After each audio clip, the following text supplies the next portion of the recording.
जय हिंद दोस्तों। बहुत स्वागत है आप सभी का मेरे channel crack it the Kashyap पे। तो आगे हूँ मैं आपके पास एक नई टेस्ट सीरीज लेकर। जी हाँ, पैरासोल जीएस की टेस्ट सीरीज जो अभी तक हाल ही में 1 मई को हुई है। जी हाँ, बस एक दिन पहले। ये जो टेस्ट सीरीज है बीपीएससी की फुल लेंथ टेस्ट सीरीज है। ठीक है, जैसा कि आपको पता है मैं इस चैनल पर आपको 71st बीपीएससी प्रीलिम्स के लिए टेस्ट सीरीज की सीरीज अभी करवा रहा हूँ, जिसमें एक तरफ हमारी केजीएस की टेस्ट सीरीज चल रही है, जिसमें मैंने पॉलिटी की टेस्ट सीरीज कंप्लीट करवा दी है। बिहार स्पेशल के 2 टेस्ट करवा दिए हैं, एक ही टेस्ट के 2 पार्ट में करवा दिए। अभी तीसरा पार्ट हमारा बाकी है, वो जल्दी आ जाएगा। और आज जो हमारा वीडियो है ये है पैरासोल जीएस का फुल लेंथ टेस्ट, पहला टेस्ट।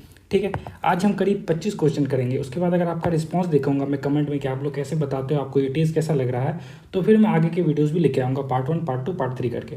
ठीक है, चलिए शुरू करते हैं हमारे पहले क्वेश्चन से। ये जो है 71st बीपीएससी प्रीलिम्स के लिए टेस्ट सीरीज है, फुल लेंथ टेस्ट है, पहला टेस्ट है पैरासोल जीएस का, जो ठीक एक दिन पहले हुआ। चलिए शुरू करते हैं हमारे पहले सवाल से।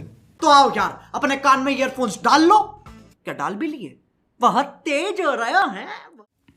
तो हमारा पहला सवाल है, 26 जनवरी 2025 को कर्तव्य पथ पर प्रदर्शित बिहार राज्य की झांकी के संदर्भ में निम्नलिखित कथनों पर विचार करें। भगवान, पहला स्टेटमेंट है भगवान बुद्ध की ध्यानमग्न धर्मचक्र मुद्रा। दूसरा स्टेटमेंट है चाणक्य का योगदान। फिर है गणित में आर्यभट्ट का योगदान। उसके बाद है नालंदा विश्वविद्यालय के प्राचीन खंडहरों का चित्रण। उपर्युक्त में से कौन सा विषय झांकी में शामिल थे। ठीक है, आपको बताना है कि इनमें से झांकी में कौन कौन से विषय जो थे वो शामिल थे। ठीक है, अगर आपको इसका आंसर आता है, पहले देखिए इसको सॉल्व करने का मैं आपको तरीका बता देता हूँ। जब मैं क्वेश्चन पढ़ रहा हूँ ना, तो आपको भी साथ के साथ पढ़ना है। जब आपको लगे कि मुझे से ये क्वेश्चन अटैम्प्ट करना और ये ऑप्शन मारना है, तो आप उसको कमेंट कर देना। ठीक है, कि इसका आंसर ये होगा। ठीक है, उसके बाद तो मैं एक्सप्लेन करूँगा ही, और साथ के साथ जो मैं इंपॉर्टेंट पॉइंट बताऊँ इस क्वेश्चन से रिलेटेड, उसको आप एक पेज पे नोट जरूर करते रहना। इससे आपके रिवीजन के टाइम में बहुत हेल्प हो जाएगी। ठीक है, आइए देखते हैं इसका एक्सप्लेनेशन। ये देखिए, तो हमारा जो एक्सप्लेनेशन ये क्या है, ये चारों पॉइंट सही हैं। ठीक है, तो ये जो चारों पॉइंट है ये सारे विषय हमारे झांकी में शामिल थे। चाहे भगवान बुद्ध की ध्यानमग्न धर्मचक्र मुद्रा का बात हो, चाहे चाणक्य का योगदान हो, चाहे गणित में आर्यभट्ट का योगदान हो, चाहे नालंदा विश्वविद्यालय के प्राचीन खंडहरों का चित्रण हो। ठीक है, ये सारे पॉइंट जो है हमारे विषय झांकी में शामिल थे। तो आंसर क्या हो जाएगा, उपर्युक्त सभी एक का हो जाएगा डी। ठीक है, इसका एक्सप्लेनेशन भी देखते हैं साथ के साथ। ये देखिए यहाँ पे, तो यहाँ पे बताया हुआ है 26 जनवरी 2025 को कर्तव्य पथ पर प्रदर्शित बिहार राज्य की झांकी। इसका जो विषय आपको याद रखना है, विषय क्या था, स्वर्णिम भारत विरासत और विकास। तो आपसे विषय भी पूछा जा सकता है एग्जाम में, तो याद रखोगे स्वर्णिम भारत विरासत और विकास था इसमें। और इसमें प्राचीन नालंदा विश्वविद्यालय के खंडहरों का प्रमुखता से दिखाया गया है। ठीक है, आगे चलते हैं। झांकी में भगवान बुद्ध की ध्यानमग्न धर्मचक्र मुद्रा में स्थापित प्रतिमा को दर्शाया गया, जो शांति और सद्भाव का प्रतीक है। ठीक है, तो बुद्ध की भी ध्यानमग्न धर्मचक्र मुद्रा को दर्शाया गया है। उसके बाद है प्रतिमा का जो मूल स्थान है ये राजगीर में घोड़ा कटोरा में जलाशय में है। तो ये बहुत इंपॉर्टेंट पॉइंट बन जाता है ना, आप इसको याद रखोगे। प्रतिमा का जो मूल स्थान वो कहाँ पर है, राजगीर में घोड़ा कटोरा जलाशय के पास है। उसके बाद है झांकी में बौद्ध गया के पवित्र बोधि वृक्ष, जहाँ भगवान बुद्ध को ज्ञान प्राप्त हुआ था। तो आपको ये भी याद रखना होगा भगवान बुद्ध को ज्ञान कहाँ प्राप्त हुआ था, तो बोधि वृक्ष। ठीक है, बौद्ध गया में। और सम्राट कुमारगुप्त द्वारा 427 ईस्वी में स्थापित नालंदा विश्वविद्यालय के प्राचीन खंडहरों का चित्रण भी शामिल था। ठीक है, झांकी के पार्श्व पैनल पर भित्ति चित्रों में चंद्रगुप्त मौर्य के मार्गदर्शक चाणक्य के योगदान को भी दर्शाया गया। तो चाणक्य के बारे में भी जिक्र है, आपसे अगर क्वेश्चन में चाणक्य के बारे में पूछ दे ये भी दर्शाया गया झांकी में, तो हाँ ये भी दर्शाया गया। तो उसके बाद देखिएगा आप, तथा प्राचीन वैदिक सभ्यताओं के सभाओं के दृश्यों को दर्शाया गया है, जिसमें लोकतांत्रिक शासन और न्यायिक प्रणालियों को दर्शाया गया है। बहुत इंपॉर्टेंट पॉइंट। अगला है, एक अन्य भित्ति चित्र में गुरु शिष्य परंपरा तथा गणित में आर्यभट्ट के योगदान का प्रकाश डाला है। तो गुरु शिष्य परंपरा और गणित में आर्यभट्ट के योगदान, इन चीज़ों को भी दर्शाया गया है। तो ये हो गया हमारा पहला क्वेश्चन बिल्कुल कंप्लीट। चलते हैं हमारे दूसरे क्वेश्चन पे। दूसरा क्वेश्चन है, अगर किसी यात्री को विक्रमशिला विश्वविद्यालय के पुरावशेषों को देखकर नालंदा विश्वविद्यालय के पुरावशेषों को देखने जाना है, तो उसे कितने न्यूनतम जिलों को कवर करना होगा अगर शुरुआती जिला और गंतव्य जिला को न गिना जाए तो। यानी कि पहले और लास्ट वाले जिले को नहीं गिनेंगे। तो पहले तो आपको पता करना ये विक्रमशिला विश्वविद्यालय है कहाँ। ठीक है, फिर ये नालंदा विश्वविद्यालय कहाँ पर है। ठीक है, और उनको पार करने में कितने सबसे न्यूनतम जिले लगे तो हम उसको पार कर जाए। ठीक है ना, बहुत ही थोड़ा सा दूसरे टाइप का क्वेश्चन, अजीब टाइप का क्वेश्चन, मुझे नहीं लगता कि ऐसे क्वेश्चन फ्रेम होंगे एग्जाम में। फिर भी चलिए इसको हम देखते हैं। यहाँ पे आइए।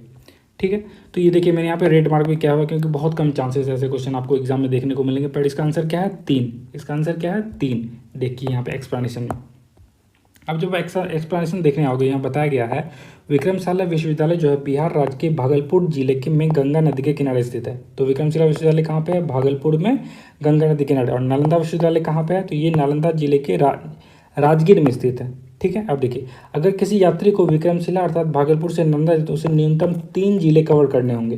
तो अगर आप विक्रमशिला से कहाँ जा रहे हो? नालंदा जा रहे हो, तो आपको न्यूनतम 3 जिले कवर करने होंगे। यहाँ पे आपको रूट बताया हुआ है। ठीक है, आप एक बार इन रूट देख लीजिए, उतने इंपॉर्टेंट नहीं, बस आप याद रख लो न्यूनतम कितने जिले? 3 जिले कवर करने पड़ेंगे। ठीक है, चलिए चलते हैं हमारे नेक्स्ट क्वेश्चन पे। तीसरा क्वेश्चन है हमारा, राष्ट्रीय अपराध रिकॉर्ड एनसीआरबी किस मंत्रालय के अधीन कार्य करता है? ठीक है, इसका आंसर आपको आता है तो आपको पता है क्या करना है, आपको कमेंट करके बता देना है जी हाँ कि इसका आंसर ये होगा सर। ठीक है, चलते हैं यहाँ पे 3 नंबर पे देखते हैं हमारा। तो ये जो देखिए राष्ट्रीय अपराध रिकॉर्ड ब्यूरो एनसीआरबी जो किस मंत्रालय के अधीन आता है? तो ये गृह मंत्रालय के अधीन आता है। किसके अंदर अधीन आता है?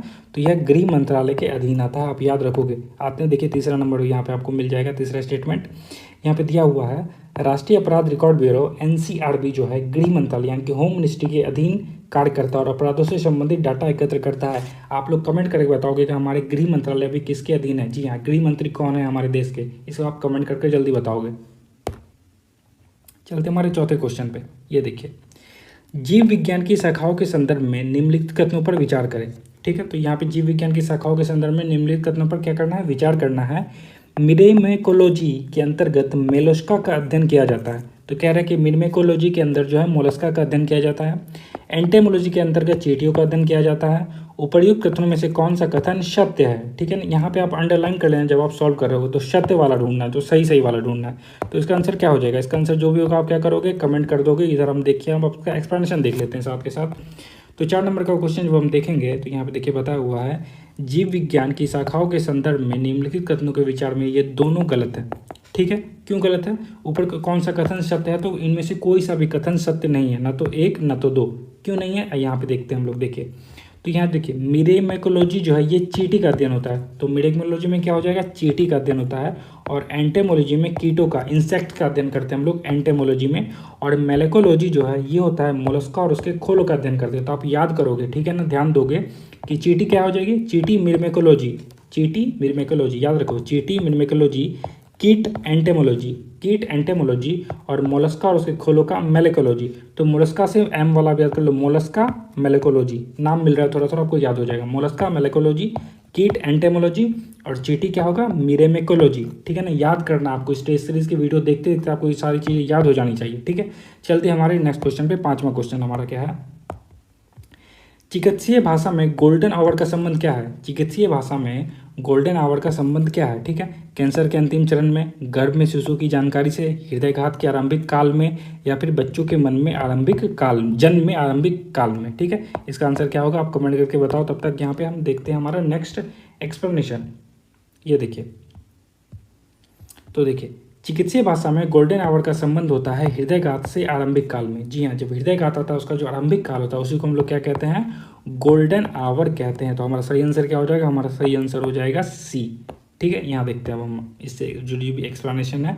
देखिए, चिकित्सीय भाषा में दिल का दौरा पड़ने से पहले घंटे को गोल्डन आवर के नाम से जाना जाता है। वैसे सड़क दुर्घटना में आरंभिक आधे 1 घंटे को गोल्डन आवर कहते हैं, अतः विकल्प सी सही उत्तर है। ठीक है, तो सड़क दुर्घटना में जो होता है उसमें भी हम लोग क्या कहते हैं? उसको भी गोल्डन आवर कहते हैं। वैसे हार्ट अटैक जब आए उसको भी हम लोग गोल्डन आवर कहते हैं। तो आप याद रखोगे 5 का आंसर क्या होता है? सी आंसर हो जाएगा 5 का। चलते हैं 6 नंबर पे।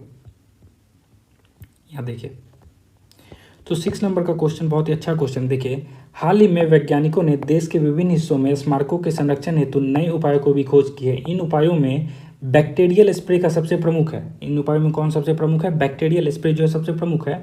नीचे कुछ विधियां दी गई हैं, आपको उनमें से चुनना है कि कौन सी विधियां स्मारकों के बैक्टीरियल संरक्षण से जुड़ी हुई है। ठीक है, पहला स्टेटमेंट क्या है? कैल्शियम कार्बोनेट युक्त जीवों को एक स्प्रे तैयार किया गया है। तो जो स्प्रे तैयार किया गया उसमें किन जीवों का यूज किया गया है? तो कैल्शियम कार्बोनेट वाले जीव का। पता नहीं यार, देखते हैं।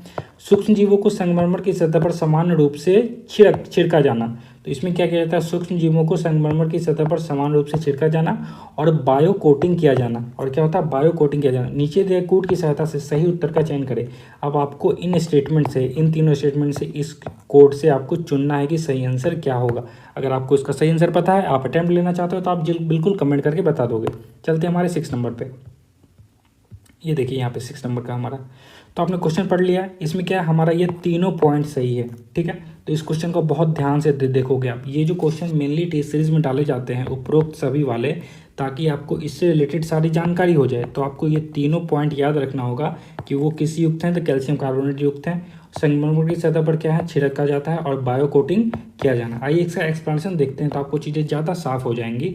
देखिए, वैज्ञानिकों ने पाया है कि महाराष्ट्र के औरंगाबाद स्थित सलाबत खान के मकबरे की दीवारों एवं गुंबदों पर रासायनिक अभिक्रिया के परिणाम स्वरूप कैल्शियम कार्बोनेट के अवक्षेप जमा होने से उसकी चमक और सुंदरता समाप्त हो रही है। जो इंपॉर्टेंट चीज़ आपको एक याद रखनी चाहिए कि सलाबत खान का मकबरा कहाँ है, महाराष्ट्र के औरंगाबाद में। क्वेश्चन यहाँ से भी पूछा जा सकता है आपसे कि सलाबत खान का मकबरा कहाँ है, तो महाराष्ट्र के औरंगाबाद में है, ठीक है। अवक्षेप जमा होने, उसकी चमक और सुंदरता समाप्त हो रही है। शोधकर्ताओं ने इनके नमूनों के माध्यम से चूने के कठोर होने तथा कैल्सिफिकेशन के लिए जिम्मेदार बैक्टीरिया की पहचान की, जिसमें सूक्ष्म जीवाणुओं की निम्नलिखित प्रजातियां शामिल हैं। बैसिलस प्रजाति है, ऑर्थोबैक्टर है प्रजाति है, एग्रोमेसिस इंडिकस है, एक्रोमोबियम प्रजातियां हैं। ये सारी प्रजातियां इसमें हैं। देखिए, अब देखिए, शोधकर्ताओं ने कैल्शियम कार्बोनेट युक्त जीवों का एक स्प्रे तैयार किया है जो कैल्साइट परत, कैल्साइट लेयर का निर्माण कर स्मारकों के बाहरी हिस्सों को संरक्षित करने का मदद करेगा, ठीक है। इस विधि में सूक्ष्म जीवों को संगमरमर की सतह पर समान रूप से छिड़का जाता है तथा उन्हें कैल्शियम और यूरिया युक्त पोषण दिया जाता है। तत्पश्चात बैक्टीरिया अल्प अम्लीय माध्यम के निर्माण द्वारा कार्बोनेट का अवक्षेपण करता है और घुलित कैल्शियम को कैल्शियम कार्बोनेट की सुरक्षात्मक परत के रूप में परिवर्तित करता है, ठीक है। इस चीज़ों को आपको याद रखना है। उसके बाद आगे देखिए, यहाँ पे अल्प अम्लीय या क्षारीय माध्यम की वह प्राथमिक स्रोत है जिसके द्वारा सूक्ष्म जीव कैल्शियम कार्बोनेट के अवक्षेपण को बढ़ावा देते हैं और इस प्रक्रिया को बायो कोटिंग के रूप में भी जाना जाता है। हमारे स्टेटमेंट में दिया हुआ कि इसमें बायो कोटिंग भी होगा, तो ये बिल्कुल आप याद रखोगे, बायो कोटिंग वाला भी चीज़ बिल्कुल सही है। चलते हैं हमारे नेक्स्ट क्वेश्चन पे। 7वां क्वेश्चन हमारा क्या कह रहा है, राष्ट्रीय पादप जीनोम अनुसंधान संस्थान के संदर्भ में निम्नलिखित कथन पर क्या करना है, आपको विचार करना है। यह भारत सरकार के जैव प्रौद्योगिकी विभाग का एक स्वायत्त संस्थान है, ठीक है। यह आज़ादी के पूर्व ब्रिटिश सरकार के द्वारा बनाया गया है, ठीक है। नेक्स्ट है, ट्रांसजेनिक पौधों को सृजन करना इसका प्रमुख कार्य है। उपर्युक्त कथनों में से कौन से कथन सत्य हैं? इसमें से आपको अब चूज करना है, क्या होगा इनका, कमेंट करके बताएंगे आप। 7 में आते हैं, यहाँ पे देखिए, राष्ट्रीय पादप जीनोम अनुसंधान संस्थान के संदर्भ में जो 1 और 3 है ये बिल्कुल सही है। यह भारत सरकार के जैव प्रौद्योगिकी विभाग का एक स्वायत्त संस्थान है और ट्रांसजेनिक पौधों के सृजन करना इसका प्रमुख कार्य है, ये बिल्कुल सही है। लेकिन गलत जो है, ये आज़ादी के पूर्व ब्रिटिश सरकार के द्वारा नहीं बना, यह आज़ादी के पूर्व नहीं बना, तो कब बना है ये हमको पता चलेगा हमारे एक्सप्लेनेशन में। यहाँ देखिए, राष्ट्रीय पादप जीनोम अनुसंधान संस्थान यानी राष्ट्रीय पादप जीनोम अनुसंधान केंद्र भारत सरकार के जैव प्रौद्योगिकी विभाग का एक स्वायत्त संस्थान है, ठीक है। कथन 1 तो बिल्कुल सही हो गया। नेक्स्ट है, इस संस्थान को भारत की स्वतंत्रता की 50वीं वर्षगांठ और प्रोफेसर जेसी बोस के जन्म दिवस पर स्थापित किया गया, ठीक है। इसकी औपचारिक घोषणा जो है 30 नवंबर 1997 को की गई, अतः कथन 2 असत्य है। देखिए, 30 नवंबर 97 को की गई, तो हमारा देश तो 47 में आज़ाद हो गया, तो आज़ादी के पहले की बात है ही नहीं है, तो ठीक है, 2 क्या है, असत्य है। उसके बाद कहता है, इस संस्थान की सहायता से भारत पादप आनुवंशिकी प्लांट जीनोमिक्स के क्षेत्र में प्रमुख योगदानकर्ताओं में से एक बन गया है, ठीक है। योगदानकर्ताओं में से क्या बन गया, एक बन गया है। और इसका प्रमुख क्या कार्य है, आणविक जीव विज्ञान के साथ साथ टिश्यू कल्चर और आनुवांशिक अभियांत्रिकी तकनीक के विभिन्न तरीकों का उपयोग करके महत्वपूर्ण जीन की पहचान करना तथा उनमें फिर बदलकर ट्रांसजेनिक पौधों को सृजन करना, ठीक है। तो मेन जीनोम एडिटिंग होगी यहाँ पे, क्या होगा ना, जीन इधर उधर करके, ठीक है, उसको फेरबदल करेंगे और एक नया सृजन करेंगे उसका, ठीक है। उसको कृषि और रोगजनक रोधी बनाकर उत्पादन में सुधार करना, अर्थात कथन 3 सत्य है, ठीक है। तो हमारा सही आंसर ये हो गया। चलते हैं हमारे 8 नंबर पे। रबर उत्पादन के संदर्भ में निम्नलिखित कथनों पर क्या करना है, आपको विचार करना है। वैश्विक रबर उत्पादन में भारत तीसरे स्थान पर है। ठीक है, भारत प्राकृतिक रबर का सबसे बड़ा उपभोक्ता भी है और भारत केरल राज्य की भारत के प्राकृतिक रबर का 90% से अधिक उत्पादन करता है। ऊपर में से कौन सा कथन सत्य है? अब यहाँ पे 3 स्टेटमेंट दिए गए हैं, 3 में से कौन सा आपको सही है ये आपको ढूंढना है। ठीक है ना, ये आपको ढूंढना है। आप क्या करोगे, कमेंट करके बताओगे। आते हैं, हम चलते हैं हमारे 8 नंबर पे। देखिए, रबर उत्पादन के संदर्भ में निम्न कथनों पर विचार करने पर हमारा पहला स्टेटमेंट बिल्कुल सही है, तीसरा भी सही है, लेकिन दूसरा गलत है। भारत प्राकृतिक रबर का सबसे बड़ा उपभोक्ता नहीं है। तो आंसर क्या हो जाएगा, 1 और 3। ठीक है, 1 और 3 हमारा आंसर हो गया। चलते हैं हमारे एक्सप्लेनेशन की ओर। ये देखिएगा, कथन 1 और कथन 3 सत्य है और कथन 2 असत्य है। थाईलैंड और इंडोनेशिया के बाद वैश्विक रबर उत्पादन में भारत दूसरे नहीं तीसरे स्थान पर है। ठीक है, तो एक पे कौन है, थाईलैंड है, उसके बाद कौन है, इंडोनेशिया। तो थाईलैंड है, फिर इंडोनेशिया है, फिर इंडिया है। TII याद रख लो आप, थाईलैंड, इंडोनेशिया, फिर इंडिया रबर प्रोडक्शन में। ठीक है, भारत प्राकृतिक रबर का चौथा सबसे बड़ा उपभोक्ता है और भारत जो प्राकृतिक रबर है, नेचुरल रबर का चौथा सबसे बड़ा उपभोक्ता है। ठीक है, केरल जो है, केरल भारत के प्राकृतिक रबर का 90% से अधिक उत्पादन करता है। ये भी याद रखोगे, केरल जो है भारत के रबर का 90% से अधिक उत्पादन करता है और अन्य उत्पादक राज्य तमिलनाडु, कर्नाटक, त्रिपुरा, असम और मेघालय है। ये आपको उतना याद नहीं रखना, बस आप जो इंपॉर्टेंट चीज़ है, थाईलैंड, इंडोनेशिया, इंडिया तीसरे स्थान पर, प्राकृतिक रबर का भारत जो है चौथा सबसे बड़ा उपभोक्ता है और केरल जो है 90% रबर कर देता है। ये आप याद रखोगे। चलते हैं हमारे 9 नंबर के क्वेश्चन पे। महासागरीय जल के तापमान के संदर्भ में निम्नलिखित कथनों पर विचार करें। भूमध्य रेखा से ध्रुवों की ओर बढ़ने पर सतही जल का तापमान घटता जाता है। ठीक है, अपवेलिंग के माध्यम से महासागरीय सतही जल का तापमान अपेक्षाकृत ठंडा हो जाता है। उपयुक्त में से कौन सा कथन सत्य है? ठीक है, यहाँ पे आपके पास ऑप्शन आ गए हैं, आपको चूज करना है कि क्या होगा। कमेंट करके आप जरूर बताओगे। चलते हमारे 9 नंबर पे। देखिए, महासागरीय जल के तापमान के संदर्भ में निम्नलिखित कथनों पर विचार करने पर हमें पता चलता है कि ये भी गलत है और ये भी गलत है। ठीक है, ना तो 1 होगा ना तो 2 होगा, तो फिर होगा क्या? ठीक है, ये हम देखेंगे हमारे एक्सप्लेनेशन में। यहाँ देखिए, भूमध्य रेखा से ध्रुवों की ओर बढ़ने पर सतही जल का तापमान घटता जाता है। ठीक है, यहाँ पे पूछा क्या जा रहा था हमसे ना, यहाँ पे पूछा जाता असत्य पूछा जाता है। इन दोनों में से कोई भी असत्य नहीं है, दोनों क्या है, सत्य है। ठीक है, तो यहाँ पे ध्यान रखना, इन्हीं चीज़ों में आपको फंसाया जाता है, असत्य और सत्य वाला। अब यहाँ पे देखिए, भूमध्य रेखा से ध्रुवों की ओर बढ़ने पर सतही जल का तापमान जो है वो घटता जाता है। याद रखोगे, ऐसा इसलिए होता है क्योंकि सूर्य की किरणें अधिक तिरछी हो जाती हैं। ठीक है, जिसके कारण ध्रुवीय क्षेत्रों में पानी तक पहुंचने वाली सूर्य की रोशनी की मात्रा क्या होती जाती है, कम होती जाती है। ठीक है, समझ गए आप यहाँ पे।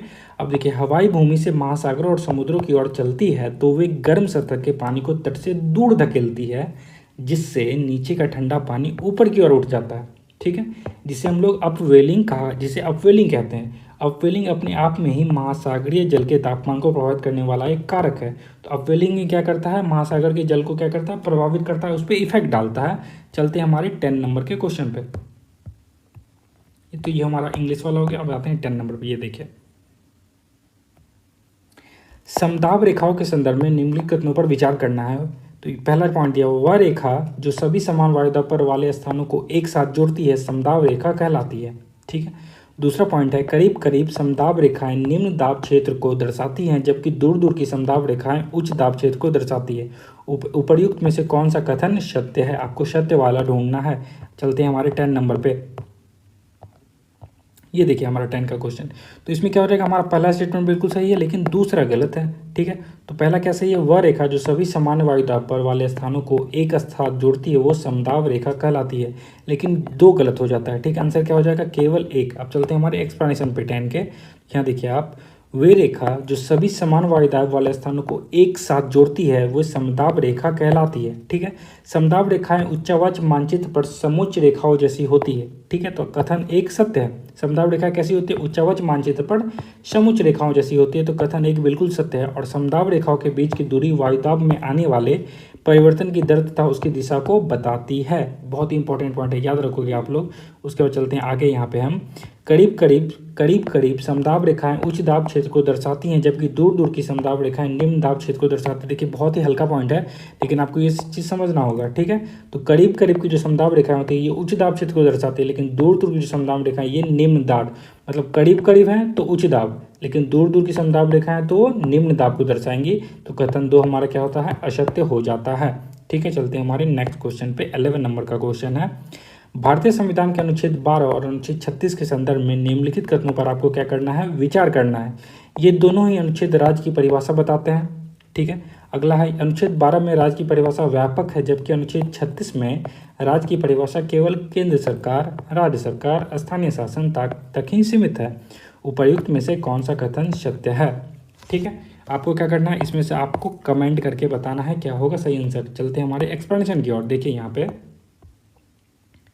11 नंबर में भारतीय संविधान के अनुच्छेद 12 और अनुच्छेद 36 के संदर्भ में निम्नलिखित कथन पर विचार करना है, ठीक है। एक नज़र में तो आपको लगेगा कि यार दोनों सही है, लेकिन यहाँ पे थोड़ा सा ना कैच है, वो कैच पकड़ना है। आप देखिए कि ये दोनों ही अनुच्छेद राज्य की परिभाषा बताते हैं, बिल्कुल सही बात है, गलत सही है, लेकिन ये गलत है। अनुच्छेद 12 में राज्य की परिभाषा व्यापक है, जबकि अनुच्छेद 36 में राज्य की परिभाषा केवल केंद्र सरकार, ये चीज़ जो है गलत की हुई। तो हमारा आंसर क्या हो जाएगा, केवल एक होगा। चलते हैं हमारे 11 नंबर पर। देखिए अनुच्छेद 36 जो है भाग 4 नीति निर्देशक तत्व डीपीएसपी के अंतर्गत आता है। इसमें राज्य की वही परिभाषा दी गई है जो भाग 3 के अंतर्गत अनुच्छेद 12 में दी गई है।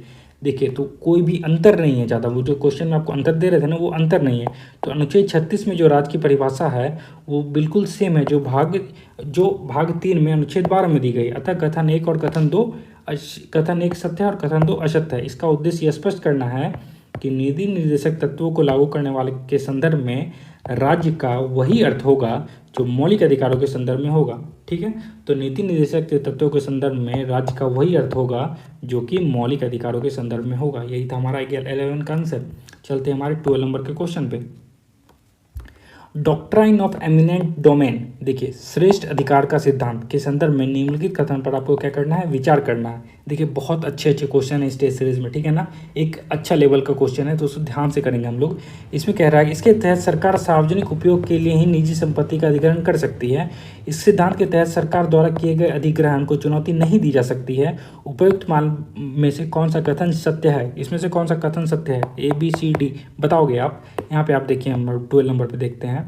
देखिए यहाँ पे श्रेष्ठ अधिकार का सिद्धांत डॉक्ट्रिन और एमिनेंट में जो है इसका जो ऑप्शन 1 वो बिल्कुल सही है, लेकिन ऑप्शन 2 गलत है। तो इसके तहत सरकार सार्वजनिक उपयोग के लिए ही निजी संपत्ति का अधिग्रहण कर सकती है, ये बिल्कुल सही है। तो हमारा आंसर क्या हो जाएगा, केवल एक बार का एक्सप्रेशन से आपको चीज़ें ज़्यादा साफ होंगी। देखिए डॉक्ट्राइन ऑफ एमिनेंट डोमेन यानी कि श्रेष्ठ अधिकार का सिद्धांत, यह सिद्धांत सरकार को यह अधिकार देता है कि वह सामाजिक कल्याण संपत्ति अधिकारों के बीच संतुलन बनाते हुए निजी संपत्ति को सार्वजनिक उपयोग के लिए अधिग्रहण कर सकती है, ठीक है ना। क्या अधिकार दे रहा है डॉक्ट्राइन ऑफ एमिनेंट डोमेन, यदि सरकार को सामाजिक कल्याण और संपत्ति अधिकारों के बीच संतुलन बनाना हो तो वह निजी संपत्ति को सार्वजनिक उपयोग के लिए अधिग्रहण कर सकती है। अतः कथन एक सत्य है, लेकिन इसके जो तत्व हैं देखिए, सार्वजनिक उपयोग के लिए ही अधिग्रहण किया जा सकता है।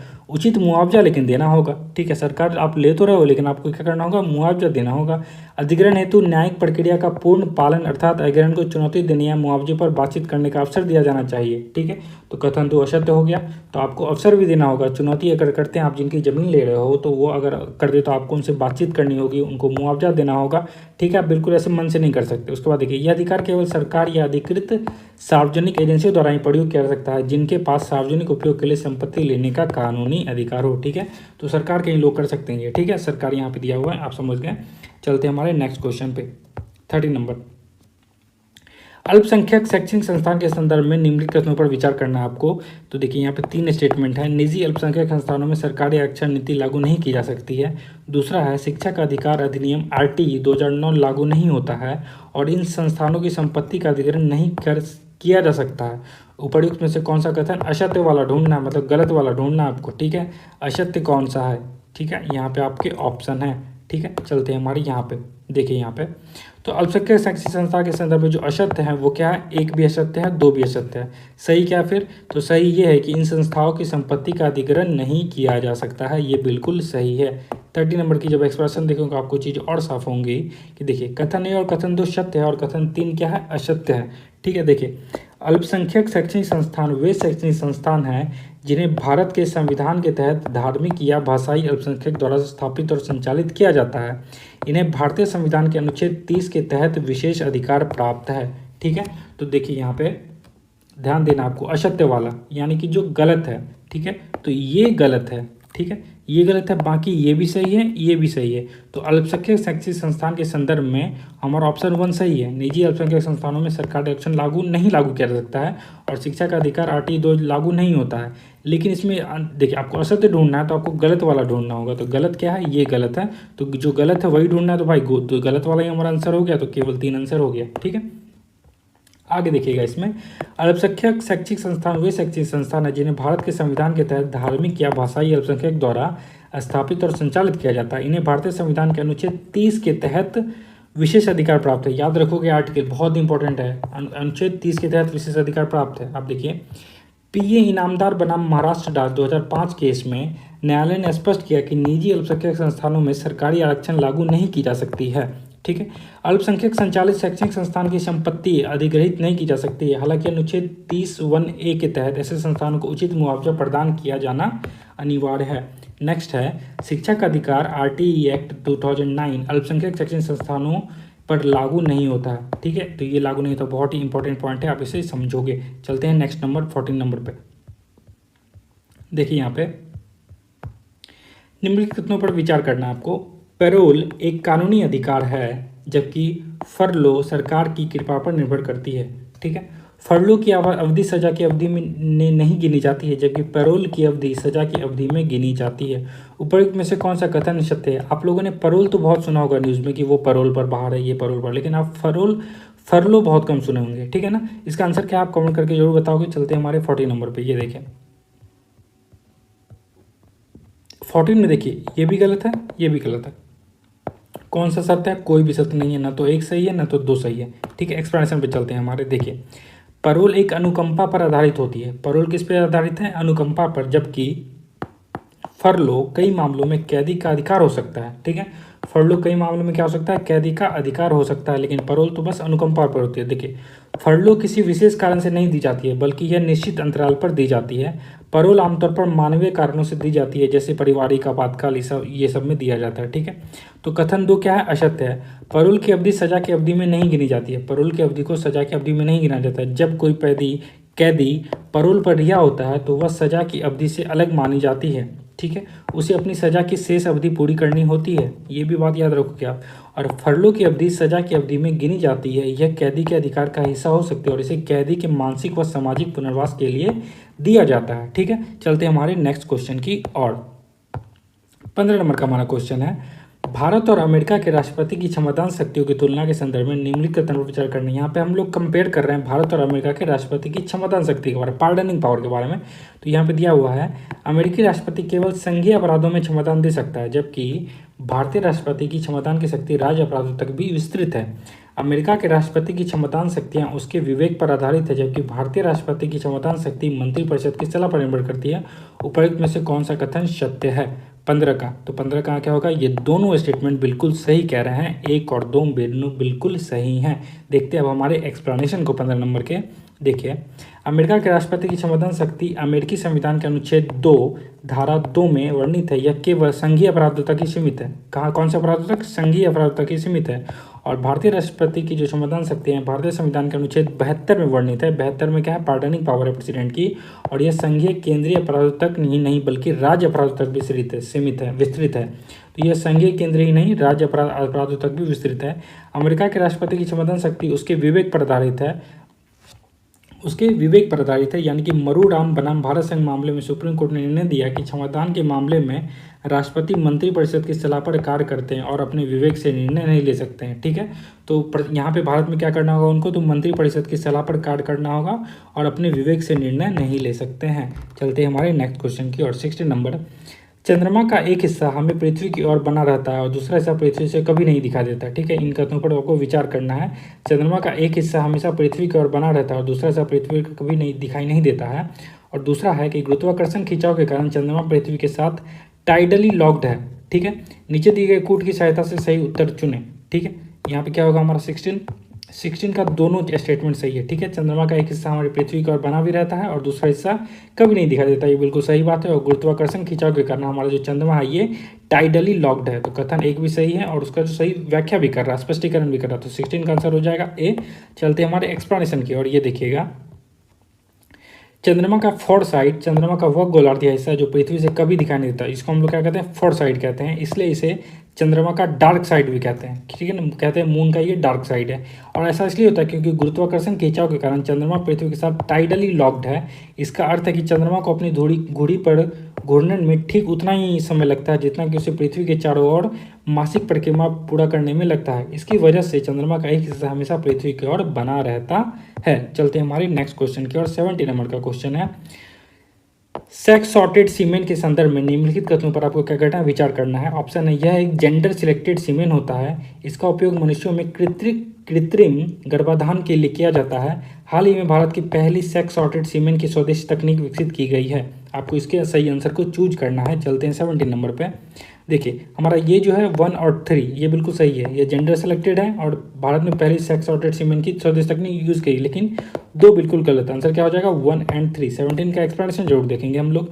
देखिए यहाँ पे सेक्स सॉर्टेड सीमेन जो है प्रौद्योगिकी के बारे में, सेक्स सॉर्टेड सीमेन जेंडर सेलेक्टेड सीमेन होता है। कैसा होता है ये सीधा पूछा जाएगा, सेक्स सॉर्टेड सीमेन कैसा है, तो ये जेंडर सेलेक्टेड सीमेन होता है जिसका उपयोग मवेशियों और भैंसों में कृत्रिम गर्भाधान के लिए होता है। ये भी याद रखो किसमें, तो मवेशियों और भैंसों में कृत्रिम गर्भाधान के लिए होता है।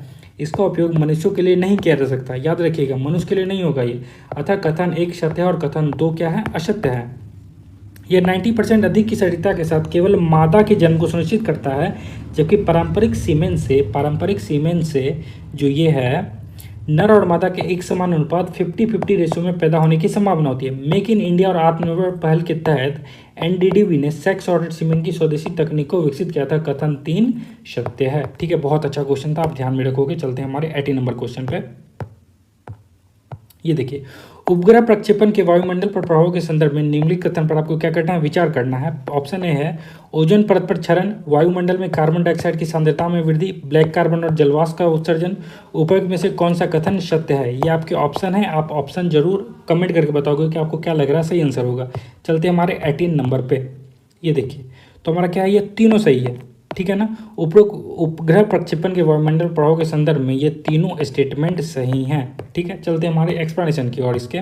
देखिए, रॉकेट ईंधन के दहन के उत्पन्न क्लोरीन, नाइट्रोजन ऑक्साइड और अन्य यौगिक वायुमंडल में ओजोन अणुओं के साथ प्रतिक्रिया कर ओजोन परत को नुकसान पहुंचाते हैं। ये बात तो सब जानते हैं हम लोग। उसके बाद देखिए क्या होता है, रॉकेट ईंधन में हाइड्रोकार्बन होते हैं, ठीक है। Combination of hydrogen and carbon is called hydrocarbon. और जो CO2 उत्सर्जन करते हैं, हाइड्रोकार्बन क्या उत्सर्जन करते हैं, तो CO2 का उत्सर्जन करते हैं। रॉकेट इंजन के दहन से ब्लैक कार्बन, जिसको हम लोग कालिख भी कहते हैं ना, ब्लैक कार्बन और जलवाष्प उत्सर्जित होते हैं।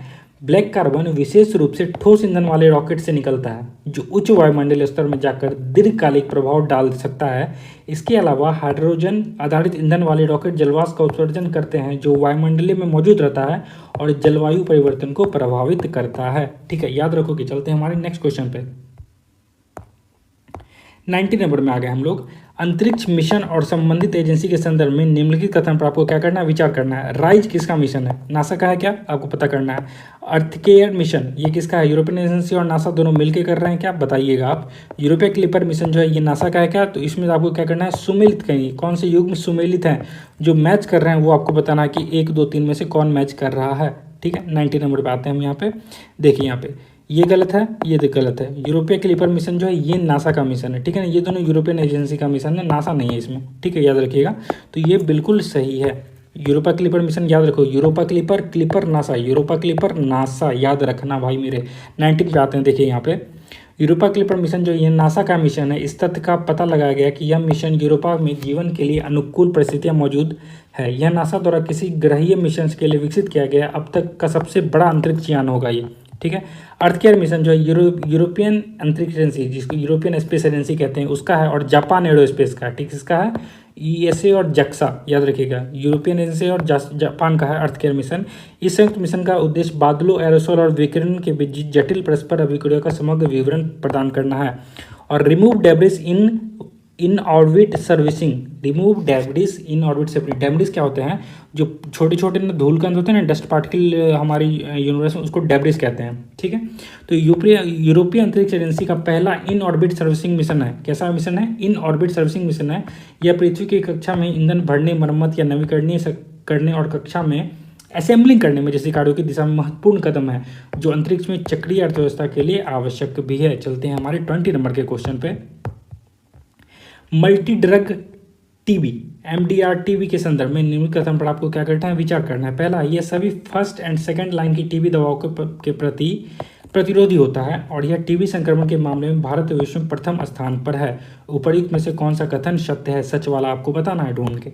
आइए 20 पे चलते हैं हमारा। ये देखिए यहाँ पे multi drug resistant MDR TB के बारे में हमारा ये जो है पहला गलत है, लेकिन यह बात बिल्कुल सही है कि यह टीबी संक्रमण के मामले में भारत विश्व में प्रथम स्थान पर है। केवल 2 सही है। 20 का हम लोग एक्सप्लेनेशन जरूर देखेंगे। देखिए multi drug resistant MDR TB जो है इसमें बैक्टीरिया कम से कम आइसोनिजाइड और रिम्फाजिन के प्रति प्रतिरोधी और रेसिस्टेंट होते हैं। ठीक है, मल्टी ड्रग प्रतिरोधी रिम्फेसिन प्रतिरोधी टीबी संक्रमण के मामले में भारत विश्व में प्रथम स्थान पर है। किसमें है, तो भारत टॉप पे आ जाता है इसमें। और totally drug resistance TB TDR TB सभी फर्स्ट एंड सेकंड लाइन की टीबी दवाओं के लिए प्रतिरोधी होती है। टीडीआर टीबी होती है, ठीक है, याद रखना, एमडीआर नहीं होती है। नेक्स्ट चलते हैं हम लोग 21 पे। तृतीय आंग्ल मराठा युद्ध कब हुआ था, कमेंट करके बता देना भाई मेरे। देखिए तृतीय आंग्ल मराठा युद्ध जो संदर्भ में निम्नलिखित कथन पर आपको क्या करना है, विचार करना है। तो इसमें मराठाओं के द्वारा पिंडारियों का संरक्षण भी युद्ध का एक कारण था, बिल्कुल सही है। और मराठा के द्वारा कानपुर के निकट बिठूर में दरबार की स्थापना इसके बाद हुई थी। उपर्युक्त में से कौन सा कथन सत्य है, आपको ये ढूंढ कर बताना है। ठीक है, आते हैं हम लोग 21 का देख लेते हैं हमारा एक्सप्लेनेशन। ये दोनों स्टेटमेंट बिल्कुल सही हैं। ठीक है, आपको तृतीय एंग्लो मराठा वार बहुत ही फेमस क्वेश्चन है, आपको बहुत फेमस टॉपिक है, आपको याद होना चाहिए एंग्लो मराठा वार। ठीक है, चलते हैं हम लोग एक्सप्लेनेशन देख लेते हैं इसका। देखिए तृतीय एंग्लो मराठा वार कब हुआ था, 1817 से 19 के बीच में भारत में ब्रिटिश ईस्ट इंडिया कंपनी और मराठा साम्राज्य के बीच अंतिम और निर्णायक संघर्ष था ये। और पिंडारियों के साथ ब्रिटिश विवाद काफ़ी समय से चल रहा था। पिंडारियों के बारे में ब्रिटिशों का मानना था कि मराठाओं उनका संरक्षण किया जा रहा है और ये कभी तृतीय आंग्ल मराठा युद्ध का एक अन्य कारक बना, अतः कथन एक सत्य है। अब देखिए मराठा पेशवा बाजीराव द्वितीय ने तृतीय एंग्लो मराठा युद्ध के बाद अंग्रेजों द्वारा पदच्युत करने के बाद बिठूर आया और उनके साथ लगभग 15,000 लोग थे। उन्होंने यहाँ पर मराठा दरबार की स्थापना की, अतः कथन 2 सत्य है। चलते हैं हमारी नेक्स्ट क्वेश्चन पे 21 पे। 22 पे आते हैं हम। देखिए क्रांतिकारी आंदोलन को जन आंदोलन का रूप देने की कोशिश की। निम्नलिखित कथन पर क्या करना है, विचार करना है और आपको भगत सिंह के द्वारा अपनाई गई रणनीति के बारे में बताना है। इन्होंने क्या किया, क्रांतिकारी आंदोलन को जन आंदोलन देने का रूप का कोशिश की। ब्रिटिश साम्राज्यवादी नहीं बल्कि पूंजीवादी और जमींदारी शोषण का भी विरोध किया। ब्रिटिश विरोध में अंतर्राष्ट्रीय समर्थन प्राप्त करने का प्रयास किया। इसके बारे में क्या सही आंसर होगा, आप कमेंट करके बताओगे। देखते हैं हम यहाँ पे 22 का एक्सप्लेनेशन। पहले देखिए यहाँ पे तो हमारा जो भगत सिंह के बारे में जो चीज़ें हैं ये बिल्कुल पहला और दूसरा सही है। उन्होंने क्रांतिकारी आंदोलन को जन आंदोलन का रूप देने का कोशिश की थी और ब्रिटिश साम्राज्यवादी नहीं बल्कि पूंजीवादी और जमींदारी शोषण का भी उन्होंने विरोध किया था। ठीक है, लेकिन ये हमारा गलत है कि वो ब्रिटिश उन्होंने अंतर्राष्ट्रीय समर्थन प्राप्त करने का प्रयास किए थे, ये बिल्कुल गलत है। आंसर क्या हो जाएगा, 1 और 2। 22 नंबर हम देखते हैं यहाँ पे। देखिए भगत सिंह ने क्रांतिकारी आंदोलन को गुप्त आंदोलन से जन आंदोलन का रूप देने की कोशिश की। यही कारण है कि उन्हें असेंबली में बम कांड में अपनी गिरफ्तारी का सांकेतिक इस्तेमाल जनता को अपने आंदोलन से जोड़ने के लिए किया था। ठीक है ना, सांकेतिक आंदोलन था वो। देखिए उन्होंने समाजवादी विचारधारा अपनाई और केवल ब्रिटिश साम्राज्यवादी नहीं बल्कि पूंजीवादी और जमींदारी शोषण विरोध किया। उन्होंने प्रमुख लेखों में इसकी जानकारी मिलती है, अतः कथन 2 भी सत्य है और उनके द्वारा अंतर्राष्ट्रीय समर्थन प्राप्त करने का कोई प्रयास नहीं किया गया था। यह रणनीति प्रमुख रूप से सुभाष चंद्र बोस ने किया था। ठीक है, वो कई जगह गए भी थे। ठीक है, अतः कथन 3 सत्य है। ठीक है, चलते हैं हमारे 23 पे। देखिए ईस्ट इंडिया कंपनी द्वारा भारत में व्यापारिक एकाधिकार समाप्त किए जाने के बाद भारतीय व्यापार और उद्योग पर क्या प्रभाव पड़ा। ठीक है, पहला भारत में निजी व्यापारिक पूंजीवाद को बढ़ावा मिला जिसमें भारतीय व्यापारी की अधिक स्वतंत्रता मिली। ब्रिटिश वस्त्र उद्योग को बढ़ावा देने के लिए ब्रिटिश सरकार ने भारतीय उद्योगों पर कई प्रतिबंध लगा दिए। उपर्युक्त में से कौन सा कथन सत्य है। ठीक है, आपको इसमें क्या करना है, कमेंट कर आप बताओगे। चलते हमारे यहाँ पे देख लीजिए आप। तो ये जो हमारा पहला है ये गलत है, बाकी ये हमारा सही है कि ब्रिटिश वस्त्र उद्योग को बढ़ावा देने के लिए ब्रिटिश सरकार ने भारतीय उद्योग को पर कई प्रतिबंध लगा दिए थे। केवल 2 होगा। ठीक है, सत्य वाला टूटा। आइए 23 पे देख लेते हैं हम लोग। देखिए 1813 और 1833 के चार्टर एक्ट के बाद ब्रिटिश व्यापारियों को भारत में स्वतंत्र व्यापार की अनुमति मिली, लेकिन भारतीय व्यापारियों पर अभी भी भारी कर और प्रतिबंध थे जिससे वे स्वतंत्र रूप से व्यापार नहीं कर पाए। तो कथन एक क्या है, गलत हो गया। और ब्रिटिश सरकार ने भारतीय उद्योग को दबाने के लिए कड़े कानून लागू किए जिससे हस्तशिल्प उद्योग विशेष रूप से कपड़ा उद्योग लगभग समाप्त हो गया था। कथन 2 बिल्कुल सही है। चलते हैं हमारे 24 पे। देखिए निम्नलिखित युग पर आपको विचार करना है और जो सही सुमेलित है आपको मिलाना है। लाहौर षड्यंत्र केस भगत सिंह, ठीक है, अलीपुर षड्यंत्र केस SN डंगे, नासिक षड्यंत्र केस, नाथुराम गोडसे, इसमें से कौन सा सही है? केवल एक सही है भाई। देखिए यहाँ पे 24 हम लोग यहाँ पे देखते हैं, ये देखिए तो 24 में क्या है, मैंने बताया ना केवल एक सही। लाहौर षड्यंत्र केस जो है भगत सिंह, लेकिन ये दोनों क्या है, गलत है। आंसर क्या हो जाएगा हमारा? केवल एक होगा 24 का। इसका एक्सप्लेनेशन देखोगे आप तो देखिए यहाँ पे लाहौर षड्यंत्र केस 1928-29 में, याद रखेंगे आप, जेपी सैंडर्स की हत्या के कारण शुरू हुआ, विशेष रूप से भगत सिंह, सुखदेव और राजगुरु द्वारा किए गए अभियानों से जुड़ा था। अलीपुर षड्यंत्र केस जो 1908 में क्रांतिकारी संगठन युगांतर के सदस्यों ने मुजफ्फरपुर बिहार में मजिस्ट्रेट किंग्सफोर्ड को बम से मारने का प्रयास किया था। तो युगांतर के सदस्य थे, उन्होंने किया था 1908 में अलीपुर षड्यंत्र जो था। प्रमुख व्यक्ति कौन कौन थे? अरविंद घोष, बारिन घोष, उलाधिकार और हेमचंद्र कानूनगो थे इसमें। और नासिक षड्यंत्र केस जो ठीक अगले साल 1909 में क्रांतिकारी आनंद कनहड़े के ने नासिक के ब्रिटिश मजिस्ट्रेट जैक्सन की हत्या कर दी थी। किसने? आनंद कनहड़े ने। याद रखोगे आप। प्रमुख व्यक्ति कौन कौन थे? आनंद कनहड़े, विनायक दामोदर सावरकर और गणेश सावरकर थे। ठीक है, चलते हैं हमारे नेक्स्ट क्वेश्चन यानी कि 25 पे। देखिए, निम्नलिखित प्रावधानों पर विचार करें। भारतीय सिविल सेवा की शुरुआत, भारतीय विधि आयोग की स्थापना, विभिन्न प्रेसिडेंसियों की स्थापना, ऊपर में से कौन सा प्रावधान 1853 के चार्टर एक्ट से संबंधित है? यानी कि आपको इसको कमेंट करके बताओगे। 1853 एक्ट के बारे में बहुत बार क्वेश्चन आया हुआ है, पिछली बार भी आया है। देखिए, इसमें हमारा पहला बात बिल्कुल, भारतीय सिविल सेवा की शुरुआत हुई 1853। आप याद होगा आपको, भारतीय सिविल सेवा की शुरुआत की बात कही गई थी 1833 में, ठीक है, लेकिन लागू कब होता है? ये 1853 में लागू होता है। ठीक है, और ये जो है ये गलत है।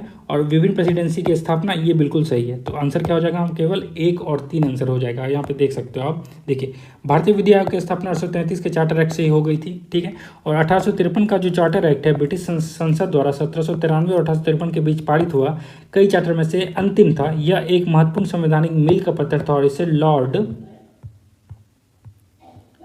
डलहौजी के कार्यकाल के दौरान पेश किया गया था। 1853 के चार्टर एक्ट में निम्नलिखित प्रावधान थे। क्या क्या प्रावधान थे? देखिए, गवर्नर जनरल की परिषद के विधायी और कार्यकारी कार्यों को औपचारिक रूप से अलग कर दिया गया। भारतीय सिविल सेना ICS 1853 के चार्टर अधिनियम द्वारा पेश की गई थी। भारतीय विधान परिषद की स्थापना की गई और विभिन्न प्रेसिडेंसी की स्थापना की गई। बंगाल प्रेसिडेंसी के लिए एक अलग गवर्नर की भी स्थापना की गई। ये था हमारा 25 क्वेश्चन। चलते हैं हमारे 26 के क्वेश्चन पे। नेक्स्ट क्वेश्चन पे नहीं जा पाएंगे। टुकुर क्या देख रहे हो इतनी देर से? अगर आप ये वीडियो देख रहे हो तो ये जो वीडियो आपको जरूर पसंद आएगा, तो एक लाइक करना, एक कमेंट करना और इस वीडियो को शेयर जरूर करना। अपने दोस्तों को बताना कि ये इतनी अच्छी टेस्ट सीरीज की सीरीज चल रही है।